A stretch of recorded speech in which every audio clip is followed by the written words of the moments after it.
day, my future employer. I am Ruby J. Madrona, 38 years old from the Philippines. I have a live-in partner and we are blessed with one child, a 7-year-old boy named Zion.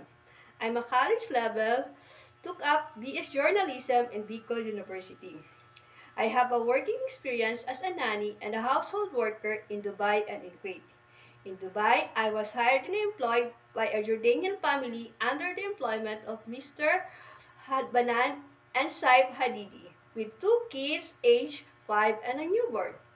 In Kuwait, I was hired and employed under the employment of Mr. Muhammad Al-Sarab, with 2 children ages 7 and 9 years old. My major role is taking care of the children, giving them company, ensuring their safety, and living the best of life doing activities that will nurture them. I do the household work, such as cleaning, washing, ironing, organizing, and marketing. As a dedicated worker, I entrust my honesty and loyalty to the work and to the family that I serve. I wish to have a happy and memorable working experience with you, my future employer.